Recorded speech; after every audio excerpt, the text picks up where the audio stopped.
Thank you, Madam Speaker, and it's indeed an honour for me to be rising today as the Shadow Minister of National Defence for the official opposition, the Conservative Party, and also as someone who's incredibly proud of my Ukrainian heritage. I have to say at the outset that I want to make sure everybody understands that Conservatives support Ukraine.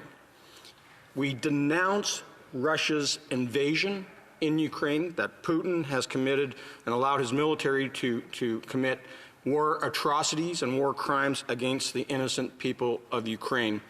And because of that, we support the Canada-Ukraine Strategic Security Partnership, which will enhance the cooperation between Canada and Ukraine, between the Canadian Armed Forces and the Armed Forces of Ukraine. We need to do more, not less, and we believe that this security agreement will set the tone, Madam Speaker. Now, we have spent the last couple of days here in Ottawa paying tribute to the Right Honourable Brian Mulroney, former Prime Minister of Canada, who laid in state the last couple of days here in Ottawa. And I want to extend my condolences to Mila, to Caroline, to Ben, to Mark, and to Nicholas. Why Brian Mulroney is so key to tonight's debate is his incredible support for Ukraine.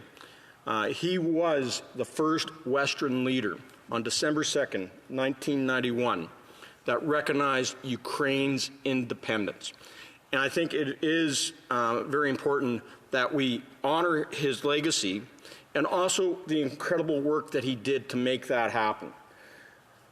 The fall of the wall in Berlin and the end of the Union of Soviet Socialist Republics all ended because of the work done by Ronald Reagan, Margaret Thatcher, and Brian Mulroney to apply increasing sanctions on the USSR, to make sure that the Soviets were able to fund their war machine and put the Soviets into bankruptcy.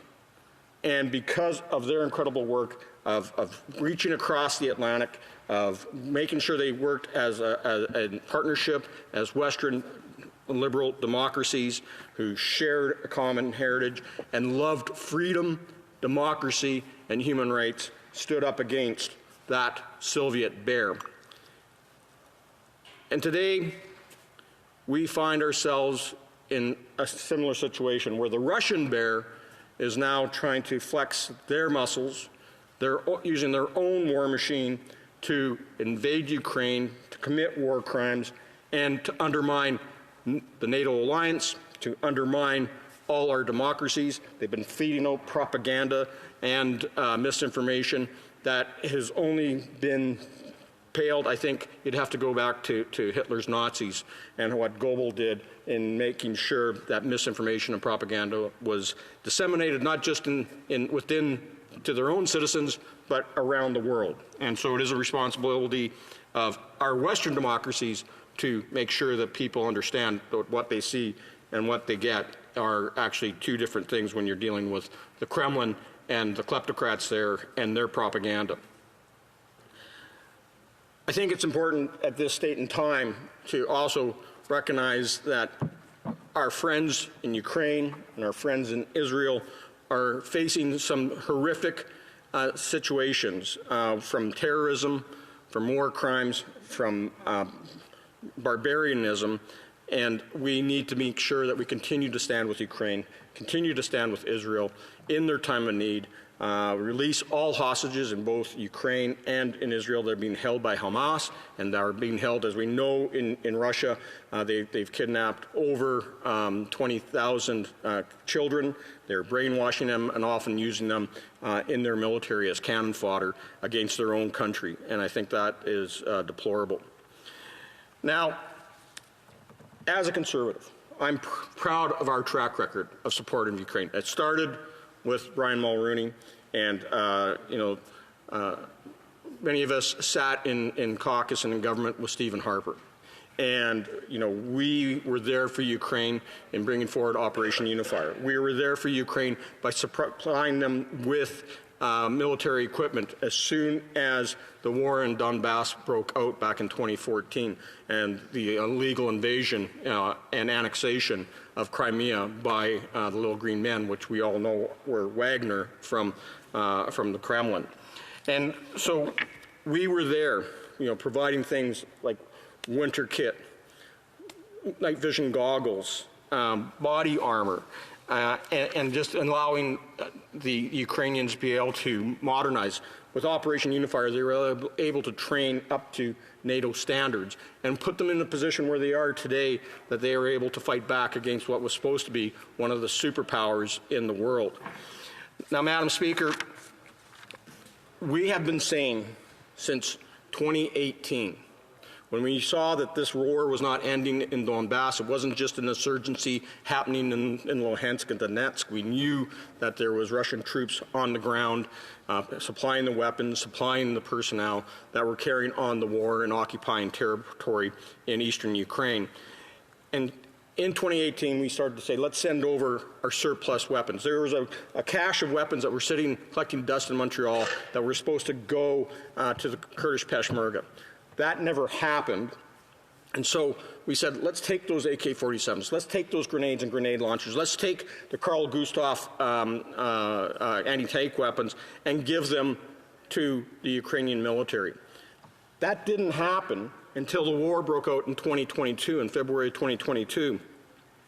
And at that point in time, we immediately started saying, well, thank you for doing that, but we've got more to do. We have surplus weapons that are being disposed of, like our light armored vehicles, our Coyotes, our Bisons, armored ambulances. Let's supply those to Ukraine. We had surplus Roll 3 medical hospitals that had been bought up for the COVID pandemic that weren't getting used. Never came out of the crates, by the way. There's a dozen of them. Ship them over to help save lives on the front. And, let's send over more munitions. We need to ramp up our production of 155 rounds for the howitzers. And those artillery shells still have not increased in production to this very day, over 2 years since the war started. And just recently, our leader of the Conservative Party called on the government to supply the CRV-7 rockets, 83,000 sitting in Dundurn, Saskatchewan, that are going to be disposed of, sent to the scrap heap. And instead of scrapping them, let's give them to the Ukrainians who can use them to defend themselves and push back the Russian invaders. Now, Madam Speaker, in the last couple of minutes, I just got to say that I do support the Canada-Ukraine Strategic Security Partnership. In particular, I want to talk about Clause 1 and Clause N. Clause 1 is the resilience of energy and other critical infrastructure. And I think it's important to note that in this clause, they're talking about supporting Ukraine's overall energy sector. And that means liquefied natural gas, which is the main source of fuel for their electricity. It's the main source of fuel for their heating. It's their main source of fuel to drive their economy. And it's been us as Conservatives, and my colleague from Wellington Halton Hills as our Shadow Minister for Foreign Affairs has clearly stated that the way that we stop putting fuel in Russia's war machine, the way we take cash out of the pocket of Putin and his kleptocrats in the Kremlin, is by taking away their market and ability to sell their energy products in Europe. And so we need more Canadian energy.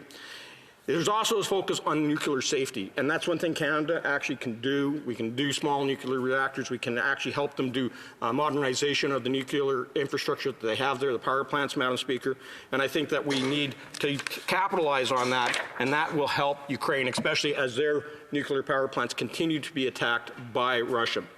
And finally, Madam Speaker, in Clause N, the compensation of losses, injuries, and damages caused by Russian aggression, which is taking Russian assets here in Canada and around the world and use it to directly support Ukraine, Ukrainian families, Ukrainian businesses, rebuild Ukrainian infrastructure, and taking the seizure and the repurposing of Russian sovereign options through compensation mechanisms is going to be a huge step to actually allow us to cover those losses, injuries, and damages suffered from people that lost loved ones.